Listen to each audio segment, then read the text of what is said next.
serez en Christ, tant que vous allez marcher avec Dieu, les diables, les sorciers ne vous atteindront jamais. Merci au Dieu qui est digne de recevoir l'honneur, la louange, la gloire, la richesse, l'honneur, la puissance. Merci au Dieu.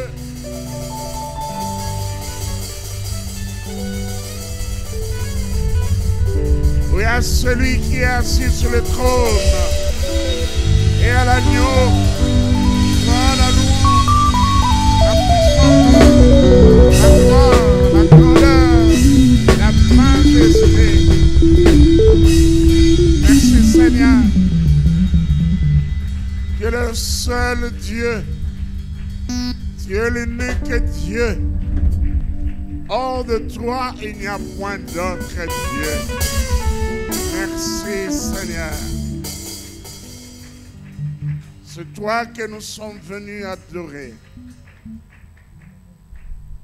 C'est pour toi que nous sommes dans ce temple. Merci parce que nous croyons que tu es là. Et que tu veux nous parler. Voilà pourquoi je recommande ce moment de proclamation de ta parole sous la direction du Saint-Esprit. Je me confie moi-même et je m'abandonne à toi. Que le Saint-Esprit se saisisse de moi, de ma personne, de mon esprit, afin de communiquer la parole. Que le Saint-Esprit aussi saisisse ces frères et ces sœurs qui sont dans ce temple qui constitue l'auditoire, afin que cette parole trouve la place dans leur cœur. Que cette parole édifie, que cette parole corrige, cette parole redresse, que cette parole sauve et surtout que cette parole donne gloire à ton nom. Au nom de Jésus-Christ, notre Sauveur et notre Seigneur, nous avons ainsi prié. Nous disons Amen. Voilà. On reprend nos places. Mais avant que nous puissions passer à l'annonce de la parole de Dieu, nous voulons accueillir les personnes qui sont venues de nous pour la toute première fois. Y a-t-il parmi nous des hommes et des femmes qui sont là pour la toute première fois? Est-ce que Kadnabiso, Tuanaba, Ndeko, Baye, Mbareliboso, veuillez vous lever là où vous êtes? Voilà, je vois une sœur sur le balcon qui est encore. Est-ce que sous la tente Bethanie, il y a des nouvelles personnes? Eh bien, vous êtes la bienvenue. Vous êtes la bienvenue. Et voilà. Tu vas faire un long parcours, mais nous allons vous encourager à descendre du balcon. Il y a des places qui sont ici. Prenez votre sac, tout ce que vous avez avec vous. Et alors qu'elle descend, nous l'encourageons parce que elle doit faire plusieurs pas pour arriver ici. Voilà. Bon, vous qui êtes sur le balcon,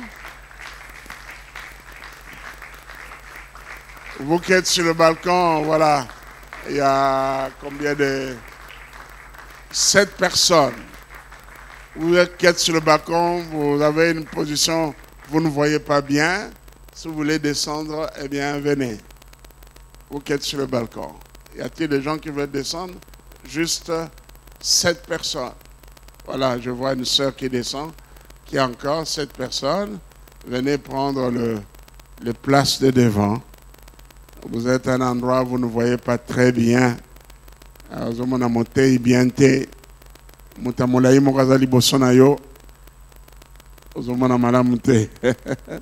Alors, Venez vite. Nous voulons les encourager aussi. Merci. Il faut être courageux pour traverser une foule de personnes et pour venir ici. Merci. Que Dieu vous bénisse. Vous êtes des femmes courageuses et un homme courageux. À la personne qui est venue pour la toute première fois, notre sœur, nous sommes très contents de vous accueillir parmi nous. Que Dieu vous bénisse. À la fin de notre réunion, vous allez rester là où vous êtes assises, juste pour quelques minutes, parce que nous avons des conseillers qui viendront vous saluer au nom de l'Église. Voilà. Alléluia. Voilà, le dimanche passé, j'ai commencé un enseignement, toujours dans le cadre de notre thème de l'année. Vous savez quel temps nous vivons. C'est l'heure de vous réveiller de votre sommeil. C'est l'heure de vous réveiller de votre sommeil, car le salut est plus près de nous que lorsque nous avons cru. Amen. Le salut est plus près de nous. Cela veut dire que le Seigneur Jésus-Christ est plus près de nous. Le Seigneur Jésus est à la porte. Amen. Et que son retour ne nous surprenne pas. Que le retour de Jésus nous trouve marchant dans l'obéissance, dans la foi et en le servant avec amour et fidélité. Amen. Si un croyant, un chrétien, eh bien, remplit ces conditions, ou bien dirige sa vie de cette manière-là, il marche dans l'obéissance, il marche dans la sanctification, il garde sa foi, et s'il sert le Seigneur avec fidélité, eh bien, les portes du royaume des cieux lui seront grandement ouvertes. Amen. Est-ce qu'on peut dire un amen de conviction? Amen. C'est cela la vie chrétienne. Rappelez-vous ce que je dis souvent. Il y a deux grandes priorités dans la vie du croyant. Connaître la volonté de Dieu et faire la volonté de Dieu. Amen. Donc, obéir à Dieu. Jésus-Christ, dans Matthieu chapitre 7, je crois, à partir du verset 20, nous pouvons prendre nos Bibles. C'est pas ça que... Bon, c'est dans le cadre de notre enseignement. Alors là où le Seigneur dit, ce ne sont pas ceux qui me disent Seigneur, Seigneur, qui entreront dans le royaume. Matthieu chapitre 7, verset 21. Ceux qui me disent Seigneur, Seigneur, n'entreront pas tous dans le royaume des cieux, mais celui-là, seul qui fait la volonté de mon Père qui est dans les cieux. Plusieurs me diront, verset 22, en ce jour-là, Seigneur, Seigneur, n'avons-nous pas prophétisé par ton nom? N'avons-nous pas chassé des démons par ton nom? Et n'avons-nous pas fait beaucoup de miracles par ton nom? Alors je leur dirai ouvertement, je ne vous ai jamais connu. Retirez-vous de moi. Lisons la partie qui reste. Non, lisons bien. Retirez-vous de moi, allons. Un peu plus fort.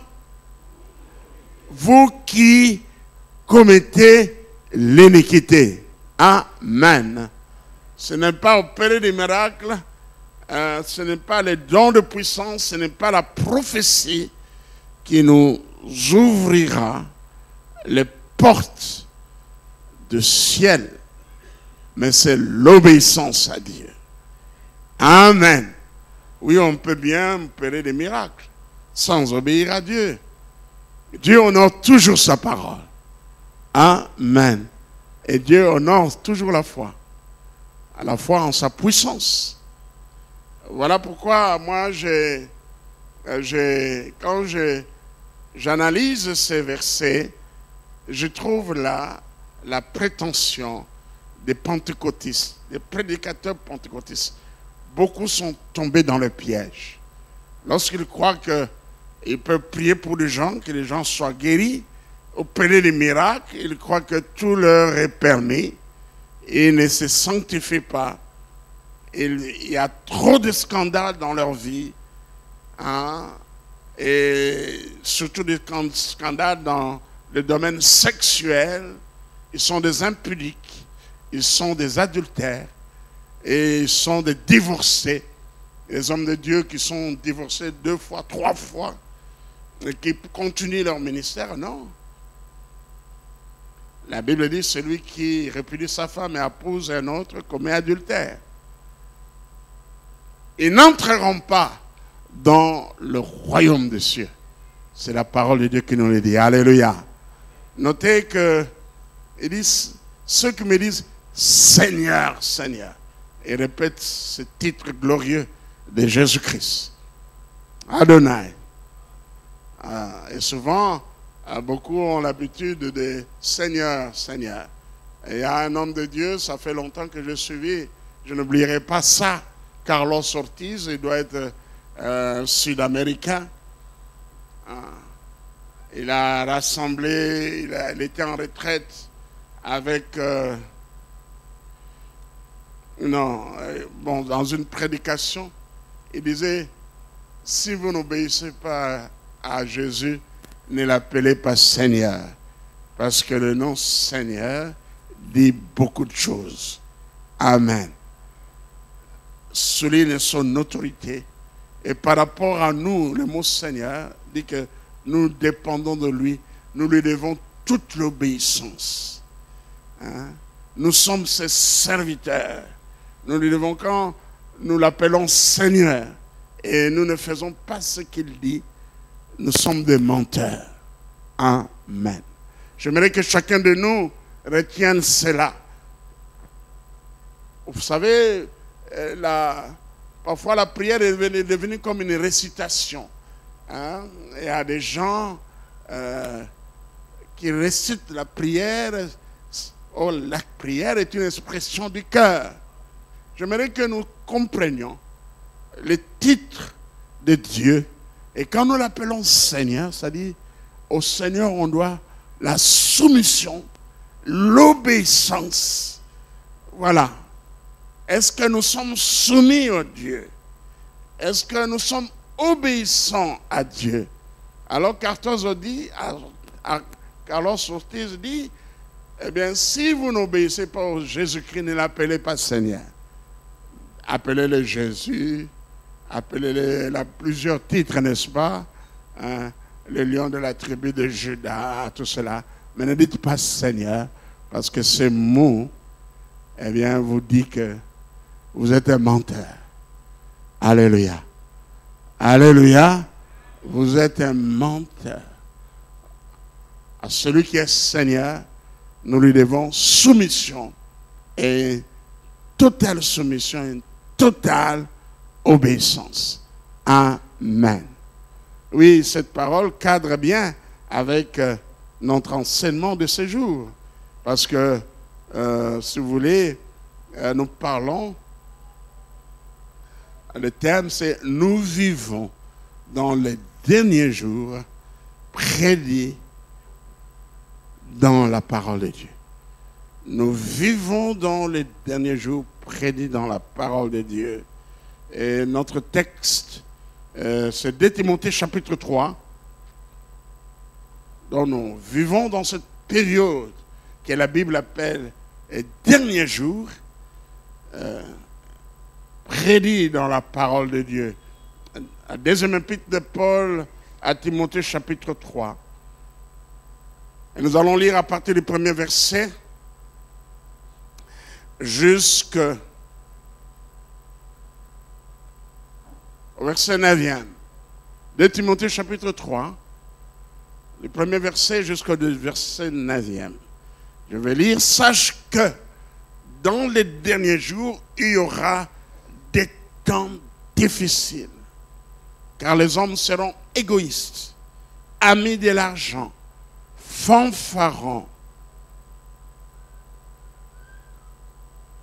hautains, blasphémateurs, rebelles à leurs parents, ingrats, irréligieux, insensibles, déloyaux, calomniateurs, intempérants, cruels, ennemis des gens du bien, traîtres, emportés, enflés d'orgueil, aimant les plaisirs plus que Dieu, ayant l'apparence de la piété, mais régnant ce qui en fait la force. Lisons la partie qui reste, qui suit. Éloigne-toi de ces hommes-là. Merci. Il en est parmi eux qui s'introduisent dans les maisons et qui captivent de femmes d'un esprit faible et borné, chargées de péché, agités par des passions de toute espèce, apprenant toujours et ne pouvant jamais arriver à la connaissance de la vérité. De même que Jeannès et Jambres s'opposèrent à Moïse, de même ces hommes s'opposent à la vérité, étant corrompus d'entendement, réprouvés en ce qui concerne la foi. Verset 9e, le dernier verset. Mais ils ne feront pas de plus grand progrès, car leur folie sera manifeste pour tous, comme le fut celle de ces deux hommes. Amen. Voilà, c'est un sermon ou une prédication que j'ai commencé le dimanche passé. Là, pour les personnes qui nous suivent pour la toute première fois, eh bien, c'est la suite aujourd'hui. Nous continuons. Nous avons déjà parlé, décrit ces tableaux macabres de déclin moral. De déclin moral, et donne-moi le temps que je retrouve, voilà, les tableaux moraux, de déclin moral. Le déclin moral, les tableaux macabres de déclin moral. Nous avons dit que les derniers jours seront caractérisés par le déclin moral que nous vivons, la perte de l'amour, le déclin spirituel, la séduction spirituelle, l'apostasie, l'abandon de la foi et des catastrophes naturelles. Là, c'est comme un résumé de ce que la Bible dit, la description de la Bible dans ce que la Bible désigne par le terme les derniers jours. Il dit bien, les temps seront difficiles. Nous avons parlé de l'égoïsme. Notre monde, notre société est caractérisée par l'égoïsme. Bien sûr, l'égoïsme est quelque chose qui date de longtemps, mais ça prend des proportions inquiétantes. Et surtout dans notre pays, la RDC. Regarde l'écart, la marche salariale, la différence salariale entre les autorités et les peuples, entre les parlementaires, les sénateurs et les peuples, même les professeurs d'université, qui ont un salaire de misère. Or, s'il y a des gens qui devaient avoir un salaire, un gros salaire, ça devait être eux. Amen. Parce que ils ont la charge de former l'élite. Beaucoup de nos dirigeants sont passés à l'université. Mais regardez les salaires qu'ils reçoivent. Je crois que c'est eux qui devaient recevoir un gros salaire, et soit les personnes le mieux payées, plus que le ministre, même plus que le sénateur, et plus que le parlementaire. Amen. Dans certains pays, c'est comme ça. Amen. Dans certains pays, c'est comme ça. Ce sont des gens qui ont beaucoup étudié. Il y a d'autres qui ont leur doctorat. Mais regardez, ce salaire qu'ils touchent. Il y a l'égoïsme. Ceux qui dirigent, eh bien, veulent avoir la grande partie de revenus national. Voilà, nous avons parlé de cela. Nous avons parlé de l'ami de l'argent. Et on a parlé de l'orgueil. Orgueilleux. Les gens seront orgueilleux. Les gens seront des blasphémateurs. Ils insulteront Dieu. Et parleront de Dieu d'une manière injurieuse. Il y a des gens qui disent même que Dieu n'existe pas. Non. Ce fut le cas de Voltaire. L'autre fois, je cherchais le nom, pas les dimanches, mais au cours d'une prédication. Alors, j'ai retrouvé la documentation, c'est dans un livre, L'espérance qui ne trompe pas. Là, on met les paroles de certains grands hommes connus mondialement, leurs dernières paroles, c'est-à-dire avant leur mort. Et on parle de Voltaire, hein, qui ne croyait pas à l'existence de Dieu. Voltaire était un Français, un mathématicien, non, plutôt un écrivain français. Et voilà. Il ne croyait pas à l'existence de Dieu. Mais le jour de sa mort, il s'est rendu compte que Dieu existe parce que il a dit, il était moribond, il criait, je vois l'enfer. Il y a une main qui me traîne dans l'enfer, je vois l'enfer. Alors, l'infirmière qui était là, à son chevet, elle a dit, plus jamais je serai à côté de quelqu'un qui est sur le point de mourir et qui ne connaît pas Dieu.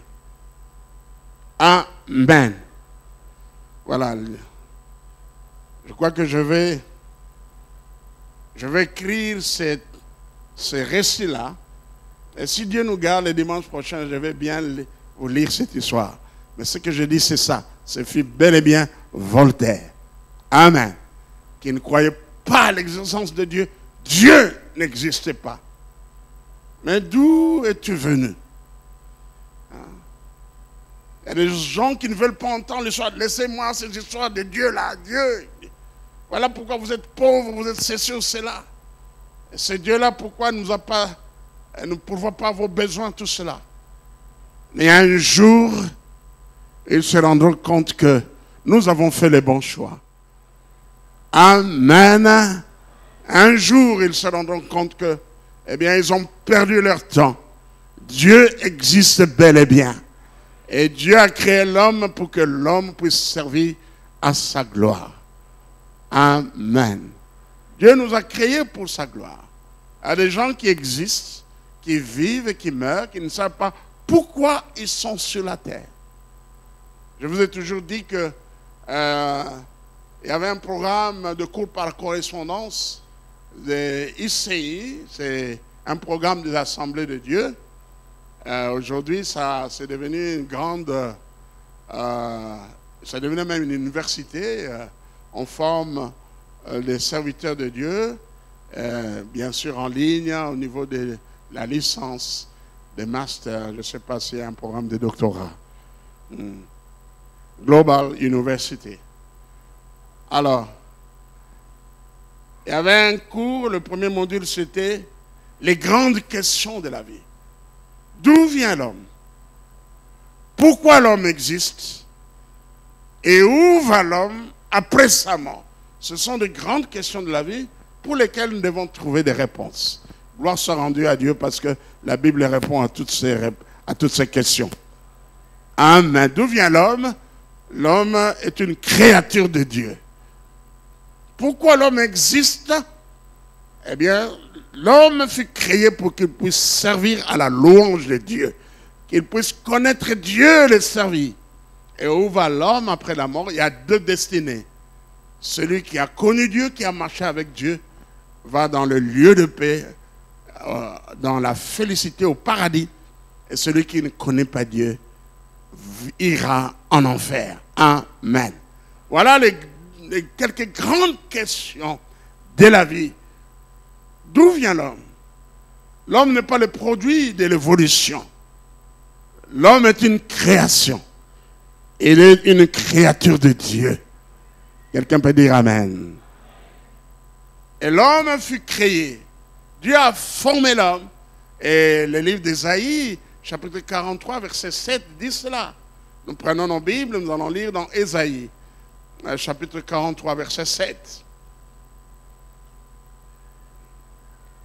Et soit dit en passant que, eh bien, est-ce qu'il y a des gens qui méditent la Bible en suivant le programme de la Ligue pour la lecture de la Bible? Je vais vous voir vos mains. Levez vos mains, vous qui méditez chaque jour la Bible en suivant les programmes que nous propose la Ligue pour la lecture de la Bible. Le livre d'Ésaïe est un livre magnifique. Et Ésaïe, chapitre 43, verset 7.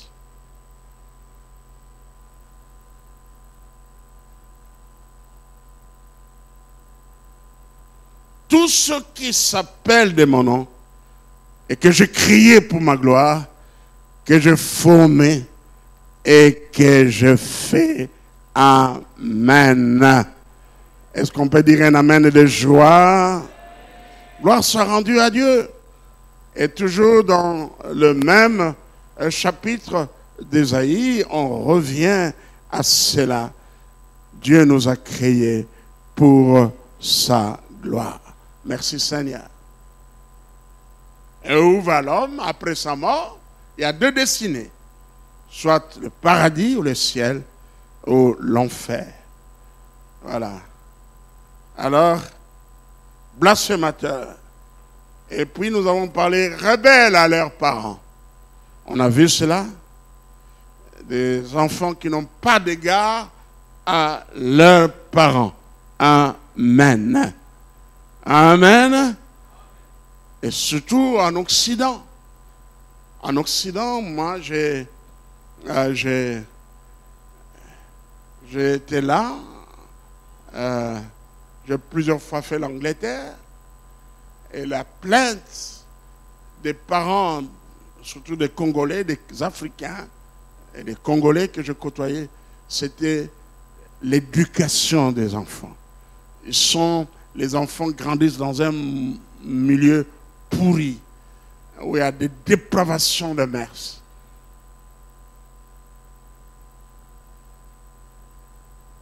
Il ne faut pas frapper l'enfant. Il ne faut pas crier sur l'enfant. Or, la Bible nous parle de bâton pour l'enfant. Et nous, si nous sommes ce que nous sommes, parce que les parents, eh bien, nous bastonner. Alléluia. Et la Bible en parle. Lorsque on va à l'encontre de ce que la Bible dit, eh bien, on manque le but. On va échouer, nous allons échouer. Et le monde a échoué dans l'éducation des enfants. Regardez ce président Macron qui, devant des enfants de l'école maternelle ou primaire, il leur disait, mais il parlait de l'homosexualité et tout cela. Et je ne me rappelle plus exactement ce qu'il a dit, mais ça a un rapport avec les gens que c'est lorsque vous allez grandir et que vous allez choisir votre sexe. Mais ils sont là déjà, ils sont filles et garçons. Et c'est ça, ce qu'on inculque aux enfants en Occident. Et lorsqu'on devient à un âge avancé qu'on peut choisir son sexe, voilà pourquoi les gens se font opérer pour changer de sexe. Il y a d'autres qui optent de sexe bisexuel. C'est de la folie lorsque nous cherchons à corriger les créateurs. Amen. Et je dis à chacun de nous, soyez contents de ce que Dieu a fait que vous soyez. Amen. Bénissez Dieu parce que il a voulu que vous naissiez femme. Vous, le papa, bénissez Dieu parce que, ou les jeunes garçons, bénissez Dieu parce qu'il a voulu que vous soyez homme. Amen. Ne cherchons pas à corriger Dieu. Alléluia. Ingrat. C'était la 7e caractéristique que nous avons vue. Je crois que nous sommes arrêtés là. Nous sommes arrêtés où, à quel exactement? L'ingratitude. Comme on dit, la reconnaissance n'est pas de ce monde. Ingrat, la parole de vie traduit, ils ne seront plus capables de dire merci. Et nous le voyons. Peut-être vous le voyez, vous le vivez là où vous êtes. Vous le voyez peut-être dans votre maison, mais je sais que nous apprenons à nos enfants lorsque quelqu'un vous fait du bien. Vous dites merci. Amen. Moi, lorsque mon épouse me sert la nourriture, après avoir mangé, lorsqu'il vient pour débarrasser la table, eh bien, je lui dis merci. Apprenons à dire merci. Lorsqu'on vous apporte un verre d'eau, dites merci. Alléluia. Alléluia. Dites merci. Et un merci qui vient du fond du cœur. On voit parfois les travailleurs qui n'arrivent pas à dire merci. Et nous le voyons et ça choque lorsque vous faites quelque chose de bien à quelqu'un. Et cette personne ne dit pas merci. Ne vous remercie pas. On dit, mais c'est quel monsieur? C'est quelle femme? Amen. Eh bien, nous sommes dans cette génération où il y a l'ingratitude. Et 8e caractéristique, impie. D'autres versions disent irreligieux. Impie, irreligieux. L'impiété est le contraire de la piété. La piété, c'est un grand amour pour Dieu, un attachement à Dieu et aux choses de Dieu. Alors, impie, donc, des gens qui ne respectent pas. Un impie, c'est quelqu'un qui ne respecte pas les choses de Dieu, ni les choses de Dieu. Un impie, parole de vie, traduit ces versets, oui, dit, ils ne respecteront pas les choses de Dieu. Ils sont des impies. Ils profaneront les temples de Dieu.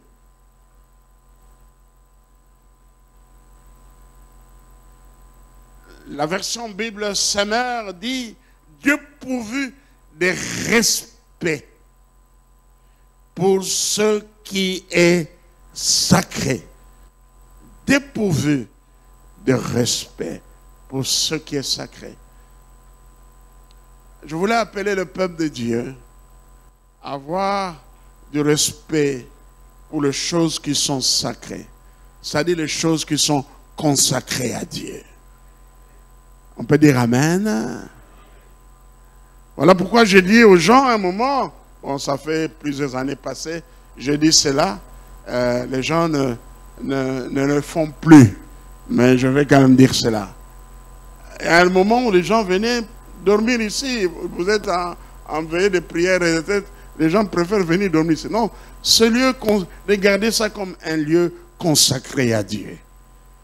Même ces instruments que nous avons là, Parce que nous servons de cela pour louer Dieu, adorer Dieu. Ces choses sont sacrées. Nous devons prendre soin de cela. Nous ne devons pas négliger cela. Amen. Ce matériel que nous achetons, le matériel que l'Église a, ces caméras, ces micros, eh bien, nous devons en prendre soin. Parce que ce sont des choses sacrées, des choses consacrées à Dieu. Même ce temple est un lieu sacré. Alors j'appelle chacun à regarder cela comme un lieu sacré. Ce n'est pas un endroit où vous prenez un papier mouchoir, vous essuyez et vous jetez ça. Ah non. Alléluia. Vous mangez le biscuit. Et comment on peut manger le biscuit dans l'église? Peut-être vous donnez les biscuits à votre enfant. Mais prenez soin de prendre l'emballage. De mettre ça dans votre sac à la sortie. Vous mettez ça dans les poubelles. Amen. Ne soyons pas des impies, des irréligieux. Mais ayons un grand respect pour Dieu et les choses de Dieu. Et l'autre caractéristique, ils disent, ils seront insensibles. Insensibles, tu vois. Comment, dans d'autres versions, on dit insensibles, durs de cœur, grossiers, sans pitié. Oui, c'est notre société, les gens. Est-ce que les gens, on peut se demander, ils ont un cœur insensible. Ce que les jeunes font aujourd'hui, c'est Kuluna. Comment on peut prendre une machette et frapper quelqu'un, frapper sur la tête, frapper partout. Nous avons notre frère Alain Bocalo, gloire soit rendue à Dieu, parce que Dieu l'a guéri, Dieu l'a restauré. Il était attaqué par ces jeunes bandits que nous appelons le Kuluna. Le portail était fermé, il pleuvait ce jour-là, il rentrait, je crois, d'un deuil dans la famille. On l'a déposé dans un minibus. L'erreur commise par ceux qui l'avaient conduit, d'autres membres de la famille, au lieu d'attendre qu'on vienne ouvrir le portail, et ils l'ont laissé, ils sont partis. Voilà pourquoi lorsque vous accompagnez quelqu'un en véhicule et que le portail n'est pas encore ouvert, il faut rester là jusqu'à ce qu'on ouvre le portail. Vous voyez cette personne entrer et vous pouvez partir. Amen. Alors qu'il toquait, il pleuvait, c'est difficile lorsqu'il pleut, que les occupants, ceux qui sont dans la maison entendent, voilà que des jeunes ont surgi. Ils ont demandé, je crois, de l'argent. Il a dit, je n'ai pas d'argent. Téléphone, et puis ils ont commencé à les frapper ici. À les parer leur cou avec, comme ça. Il avait plusieurs blessures ici. Et ça a pris du temps pour qu'ils puissent vraiment se remettre et pour que ces plaies soient guéries. Amen. Amen. Et nous bénissons Dieu pour cela. Mais nous connaissons des cas malheureux. Je connais un chauffeur qui nous a transportés. Il était le chauffeur de l'entreprise où travaillait Papa Augustin Kondi. Nous avons fait quelques sorties avec ce chauffeur, notamment à Maluku. Et un jour, il a suivi un ami, Angélie, qui était endeuillé. Ils ont laissé leur véhicule quelque part, parce que là où il y avait le deuil, le véhicule ne pouvait pas y arriver. Eh bien, il marchait.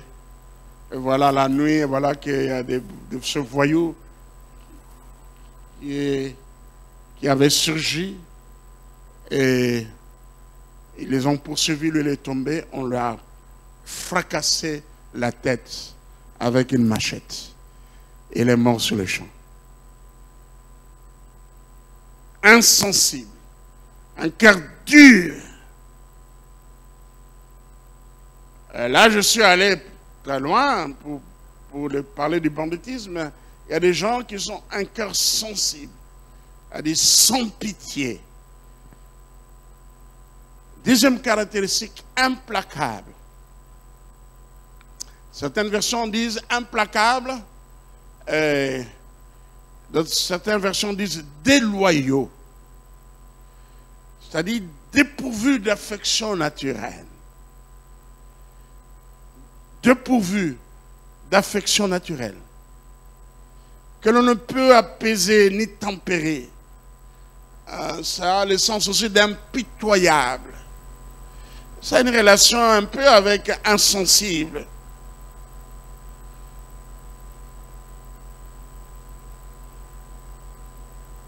Impitoyable. Il y a une version, la version anglaise, parle de unforgiving, qui ne pardonne pas. Implacable, refusant la paix et la réconciliation. Refusant la paix et la réconciliation.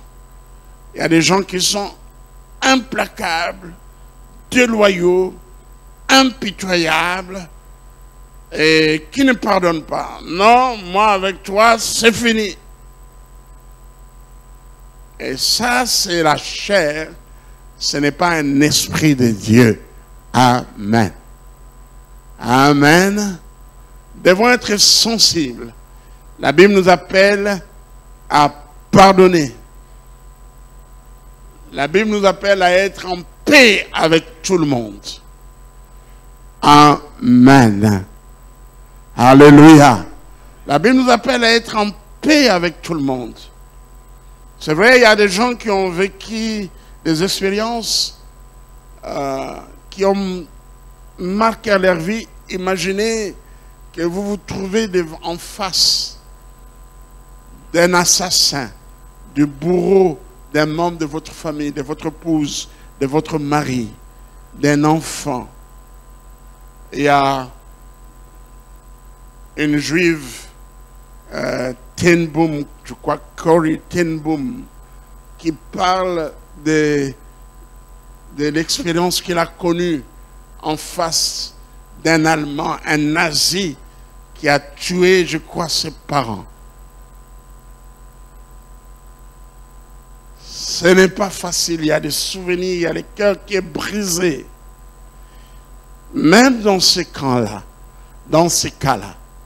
eh bien, le Saint-Esprit nous accordera la force pour accorder le pardon à ces gens-là. N'est-ce pas? Nous suivons l'exemple de notre Seigneur Jésus-Christ. Sur la croix, il dit, Seigneur, pardonne-le, car ils ne savent pas ce qu'ils font. Amen. Pardonne-leur, car ils ne savent pas ce qu'ils font. Oui, c'est ça notre société. Œil pour œil, dent pour dent. Ah, il m'a fait ceci, je vais faire ça. Je vais le tuer. Il y a même des chrétiens qui sont prêts à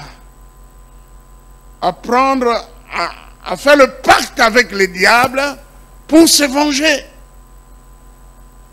Un pasteur m'a parlé d'un exemple d'un cas dans une famille. Un jeune homme était décédé, je crois, il était le seul garçon. Et le papa était très touché. Il a dit, on doit voir le féticheur. Et le féticheur va dire, il est allé là avec son épouse.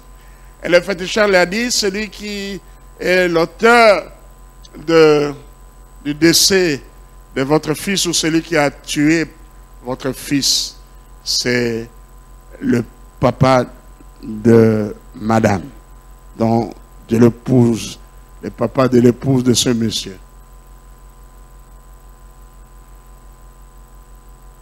Alors, le féticheur a demandé, qu'est-ce que vous voulez que je fasse de lui?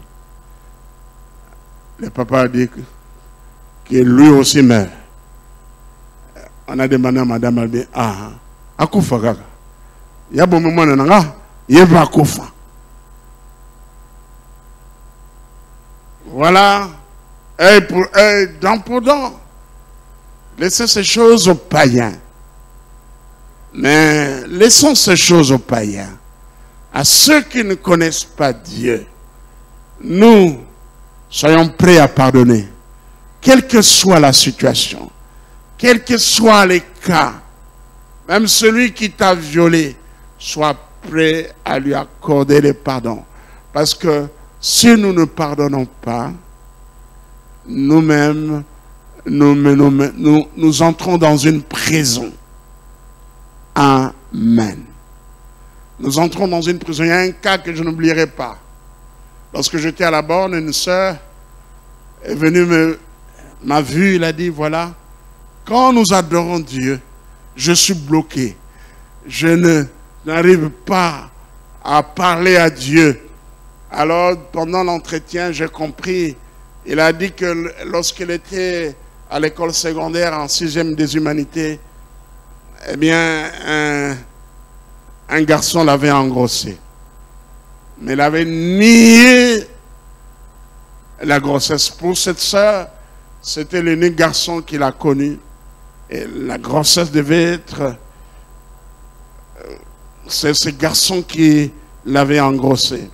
Il avait nié. Il avait avorté. Mais il a gardé les dents contre ce garçon. Plusieurs années après. Et lorsqu'on adorait Dieu ensemble, moi je l'ai vu bloqué. Elle n'arrivait plus à parler. Elle tremblait. Jusqu'à ce qu'elle libérait son cœur. Accorder le pardon à celui qui l'avait humilié, engrossé et nié la grossesse. C'est en ce moment-là que, eh bien, elle était libérée. Et elle a continué à faire des progrès avec le Seigneur. Jusqu'à aujourd'hui, elle continue à servir le Seigneur. Amen. Amen. Lorsque nous ne libérons pas les autres, nous mettons nous-mêmes en prison. Voilà. Nous mettons nous-mêmes en prison. Nous sommes emprisonnés. Et nous sommes bloqués. Le pardon libère. Je dis encore, le pardon nous libère. Le pardon nous libère aussi. Nous, la personne offensée, lorsque nous pardonnons, nous sommes nous-mêmes libérés. Amen. Le Seigneur a dit dans la prière que nous disons, notre Père, pardonne-nous comme nous pardonnons à ceux qui nous ont offensés. Alors si nous ne pardonnons pas aux autres, nous ne recevrons pas le pardon de Dieu. Et la conséquence, si Dieu ne pardonne pas nos péchés, eh bien notre destination finale sera l'enfer. Alors j'appelle chacun de nous à être prêt à pardonner. Je reprends, j'appelle chacun de nous à être prêt à pardonner. Quel que soit le mal qu'on a subi, quelle que soit l'humiliation, quelle que soit l'offense, soyons prêts à pardonner. Même si c'est un crime, même si c'est un cas de décès, soyons prêts à pardonner au bourreau, soyons prêts à pardonner à cette personne présumée être à la base du décès de votre frère, de votre mère, etc. Parce que pour l'Africain, chaque mort doit trouver une explication. Même si c'est une maladie. Au-delà des maladies, on va chercher une cause cachée. Et ce n'est pas bon pour des chrétiens. Alléluia. Alléluia. Nous n'ayons pas l'existence des mondes des ténèbres, des gens qui trafiquent avec les puissants de l'enfer. Nous ne nions pas. Mais aussi, ne mettons pas tout sur le dos du diable. Amen. Alléluia. Voilà. Implacable, dépourvu d'affection naturelle. Voilà le sens de ces mots. Refusons la paix et la réconciliation. 11e caractéristique, calomniateur. calomnie. C'est un vice. Dire, répandre de mensonges, répandre de mensonges, de rumeurs pour nuire à quelqu'un. Vous savez, le diable est un calomniateur. D'ailleurs, c'est le sens du mot diable, calomniateur. Satan veut dire adversaire. Diable veut dire calomniateur. Celui qui calomnie, celui qui dit des mensonges pour nuire à la vie d'une autre personne, il n'est pas animé par l'Esprit de Dieu. Jamais l'Esprit du Seigneur nous amènera, nous conduira à calomnier, à nuire à la réputation de quelqu'un, à salir quelqu'un par des mensonges, par des contre-vérités. Non, la calomnie est diabolique. Je dis que la calomnie est diabolique. Un calomniateur, c'est un serviteur du diable.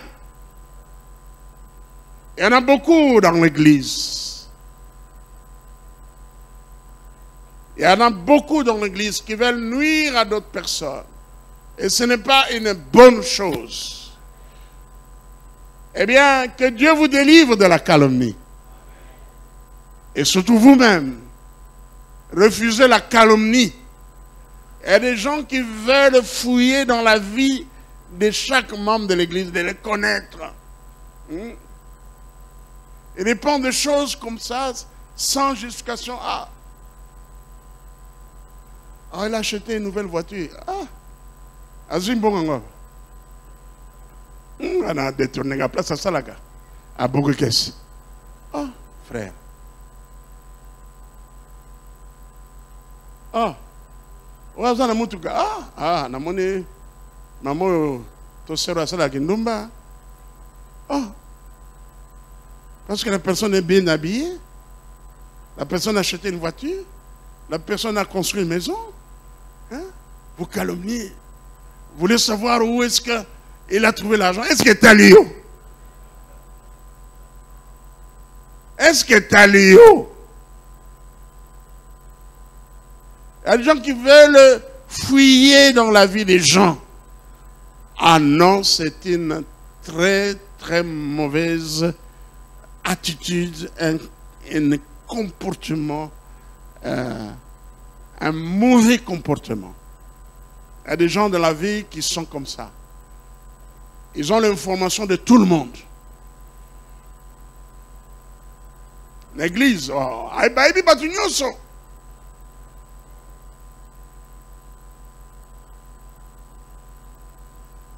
que Dieu vous délivre de la calomnie. Ou vous-même sortez de la calomnie. Dites non à la calomnie. Parce que Dieu ne fera rien tant que vous-même vous ne reconnaissez pas. Vous êtes un calomniateur. Vous-même devez prendre conscience de cela. 12 violents. Ce monde, notre monde est un monde de violence. D'autres versions parlent d'un tempérant. La tempérance, c'est la maîtrise. Un tempérant, une personne qui ne se maîtrise pas, incapable de se maîtriser. Sans maîtrise de soi. Aux passions, avoir des passions déréglées, dévergondées, débouchées, violents. Alors que nous devons être paisibles. J'aime ce que la Bible nous dit, que tout ce qui est vrai, tout ce qui est juste, tout ce qui est digne de louange, tout soit l'objet de vos pensées. Amen. Amen. Je crois que nous le trouvons dans l'Épître aux Philippiens. Je vais vérifier. Une parole qui vient.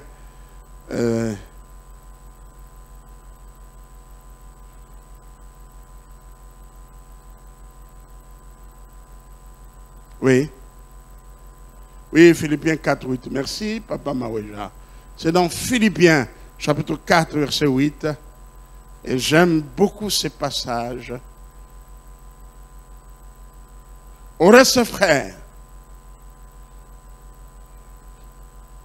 que tout ce qui est vrai, tout ce qui est honorable, tout ce qui est juste, tout ce qui est pur, tout ce qui est aimable, tout ce qui mérite l'approbation, ce qui est vertueux et digne de louange, soit l'objet de vos pensées. Amen. Nous allons relire ce passage encore. Nous allons le faire cette fois-ci ensemble. Soulignez ce merveilleux passage dans votre Bible. Quand je dis souligner, les gens qui utilisent leur téléphone ne seront pas soulignés. Bon, pour notre sœur qui est venue pour la première fois, je ne m'adresse pas à vous. Mais demain, si vous revenez, cherchez une Bible. Apportez votre Bible. À ceux qui sont membres de cette assemblée, amenez vos Bibles dans la maison de Dieu. Amen. Amen. Parce que c'est toujours vous mettre des marques, même écrire. Lisons tous ensemble. Philippiens, chapitre 4, verset 8. Allons-y. Au reste, frères, que tout ce qui est vrai, tout ce qui est honorable, tout ce qui est juste, tout ce qui est pur, tout ce qui est aimable, tout ce qui mérite l'approbation, ce qui est vertueux et digne de louange, soit l'objet de vos pensées. Est-ce qu'on peut encore relire cela encore une fois un peu plus fort? Allons-y. Au reste, frères, que tout ce qui est vrai, tout ce qui est honorable, tout ce qui est juste, tout ce qui est pur, tout ce qui est aimable, tout ce qui mérite l'approbation, ce qui est vertueux et digne de louange, soit l'objet de vos pensées. Est-ce qu'on peut dire un amen de joie? Est-ce qu'on peut acclamer pour le Seigneur? L'objet de vos pensées, parce que tout vient de la pensée. Sème une pensée, tu récolteras une action. Sème une action, tu récolteras une habitude. Sème une habitude, tu récolteras une personnalité. Et voilà. Sème une habitude et tu récolteras une... Quoi? Un caractère. Sème un caractère et tu récolteras une personnalité. Je crois que c'est ça. Amen. Tout vient de la pensée. Voilà pourquoi la parole de Dieu nous demande de méditer la parole de Dieu jour et nuit. Pour que face aux faits, face aux situations, nous apportons une réponse qui est en accord avec la parole de Dieu. Quelqu'un peut dire Amen. Voilà la raison de méditer la parole. Soyons remplis de la parole de Dieu. Plongez dans la parole de Dieu. Pour que nos réponses face aux situations de la vie, la première réponse soit en accord, notre réaction, nos réponses soient en accord de la parole de Dieu. Oui, la maîtrise de soi. La maîtrise de soi.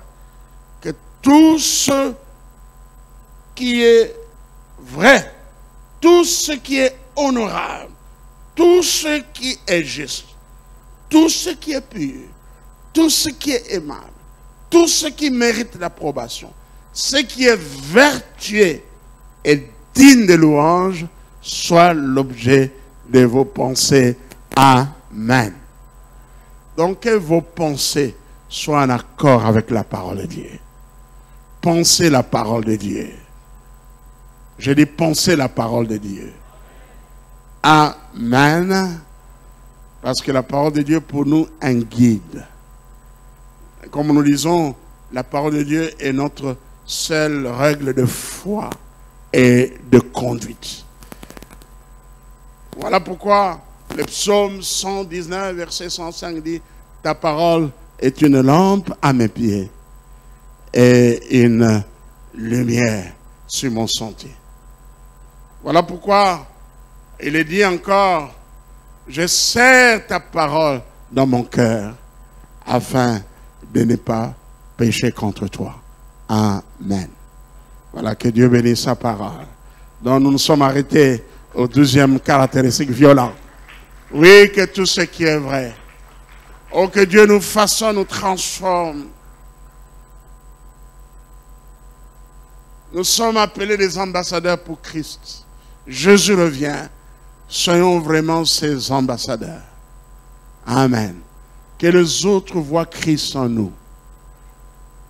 Dans notre manière de vivre, dans notre comportement, dans notre manière de parler, dans notre manière de réagir. Que les autres voient Christ en nous. Je dis que les autres voient Christ en vous. Amen.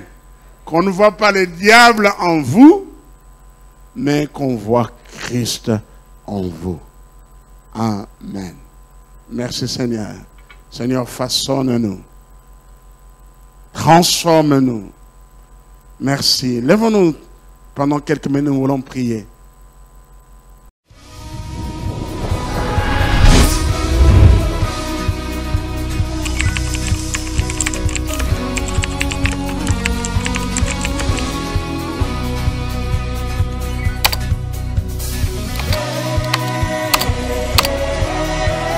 Je dis que tant que vous serez en Christ, tant que vous allez marcher avec Dieu, les diables, les sorciers ne vous atteindront jamais.